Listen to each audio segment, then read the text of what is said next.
विश्वास करो, भगवान सदा तुम्हारे साथ हैं, सर्वथा सन्निकट हैं। कभी किसी भी स्थिति में वे तुम्हें अकेला नहीं छोड़ सकते। तुम इस बात पर विश्वास नहीं करते, इसी से डरते और अपने को असहाय मानते हो। भगवान को साथ मान लो, वे सर्वज्ञ हैं, सर्वशक्तिमान हैं और तुम्हारे सुहृद हैं। उनको साथ मानते ही तुम सर्वथा निर्भय और सुरक्षित हो जाओगे। नमस्कार मित्रों, आज का प्रसंग है दीर्घायुष्य एवं मोक्ष के हेतुभूत भगवान शंकर की आराधना। प्राचीन काल में एक राजा थे जिनका नाम था इंद्रद्युम्न। वे बड़े दानी, धर्मज्ञ और सामर्थ्यशाली थे।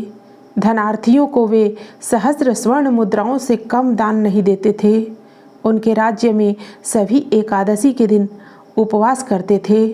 गंगा की बालुका, वर्षा की धारा और आकाश के तारे कदाचित गिने जा सकते हैं, पर इंद्रद्युम्न के पुण्यों की गणना नहीं हो सकती। इन पुण्यों के प्रताप से वे सशरीर ब्रह्मालोक चले गए। 100 कल्प बीत जाने पर ब्रह्मा जी ने उनसे कहा, राजन, स्वर्ग साधन में केवल पुण्य ही कारण नहीं है, अपितु त्रैलोक्य विस्तृत निष्कलंक यश भी अपेक्षित होता है। इधर चिरकाल से तुम्हारा यश क्षीण हो रहा है, उसे पुनः उज्जवल करने के लिए तुम वसुधा तल पर जाओ। ब्रह्मा जी के ये शब्द समाप्त भी न हो पाए थे कि राजा इंद्रद्युम्न ने अपने को पृथ्वी पर पाया। वे अपने निवास स्थल कांपिल्य नगर में गए और वहाँ के निवासियों से अपने संबंध में पूछताछ करने लगे। उन्होंने कहा, हम लोग तो उनके संबंध में कुछ भी नहीं जानते। आप किसी वृद्ध चिरायु से पूछ सकते हैं। सुनते हैं नैमिषारण्य में सप्तकल्पांत जीवी मार्कंडेय मुनि रहते हैं। कृपया आप उन्हीं से इस प्राचीन बात का पता लगाइए। जब राजा ने मार्कंडेय जी से प्रणाम करके पूछा कि मुने, क्या आप इंद्रद्युम्न को जानते हैं? तब उन्होंने कहा, नहीं, मैं तो नहीं जानता, पर मेरा मित्र नाड़ीजंघ वक शायद इसे जानता हो, इसलिए चलो उससे पूछा जाए। नाड़ीजंघ ने अपनी बड़ी विस्तृत कथा सुनाई और साथ ही अपनी असमर्थता प्रकट करते हुए अपने से भी अति दीर्घायु प्रकार कर्म उलूक के पास चलने की सम्मति दी। पर इसी प्रकार सभी अपने को असमर्थ बतलाते हुए चिरायु, गृध्र राज और मानसरोवर में रहने वाले कच्छप मंथर के पास पहुँचे। मंथर ने इंद्रद्युम्न को देखते ही पहचान लिया और कहा कि आप लोगों में जो यह 5वां राजा इंद्रद्युम्न है, इसे देखकर मुझे बड़ा भय लगता है, क्योंकि इसी के यज्ञ में मेरी पीठ पृथ्वी की उष्णता से जल गई थी।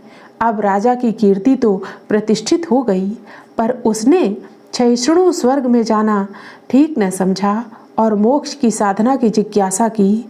एतदर्थ मंथर ने लोमस जी के पास चलना श्रेयस्कर बतलाया।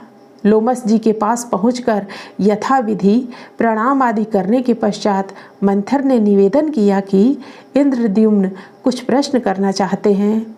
महर्षि लोमस की आज्ञा लेने के पश्चात इंद्रद्युम्न ने कहा, महाराज, मेरा प्रथम प्रश्न तो यह है कि आप कभी कुटिया न बनाकर शीत, आतप तथा वृष्टि से बचने के लिए केवल एक मुट्ठी तृण ही क्यों लिए रहते हैं? मुनि ने कहा, राजन, एक दिन मरना अवश्य है, फिर शरीर का निश्चित नाश जानते हुए भी हम घर किसके लिए बनाएं? यौवन, धन तथा जीवन, ये सभी चले जाने वाले हैं। ऐसी दशा में दान ही सर्वोत्तम भवन है।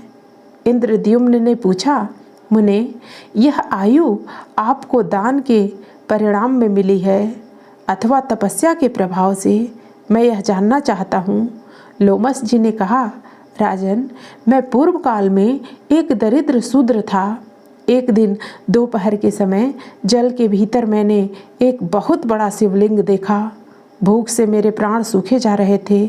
उस जलाशय में स्नान करके मैंने कमल के सुंदर फूलों से उस शिवलिंग का पूजन किया और पुनः मैं आगे चल दिया। क्षुधातुर होने के कारण मार्ग में ही मेरी मृत्यु हो गई। दूसरे जन्म में मैं ब्राह्मण के घर में उत्पन्न हुआ। शिव पूजा के फलस्वरूप मुझे पूर्व जन्म की बातों का स्मरण रहने लगा। मैंने जानबूझकर मूकता धारण कर ली। पिता आदि की मृत्यु हो जाने पर संबंधियों ने मुझे नीरा गूंगा जानकर सर्वथा त्याग दिया। अब मैं रात दिन भगवान शंकर की आराधना करने लगा। प्रभु चंद्रशेखर ने मुझे प्रत्यक्ष दर्शन दिया और मुझे इतनी दीर्घ आयु दी। यह जानकर इंद्रद्युम्न, बक, कश्यप, गिद्ध और उलूक ने भी लोमस जी से शिव दीक्षा ली और तप करके मोक्ष प्राप्त किया। मित्रों, यह कहानी स्कंद पुराण में वर्णित है। फिर मिलते हैं अगली प्रस्तुति में नई कहानी के साथ। धन्यवाद।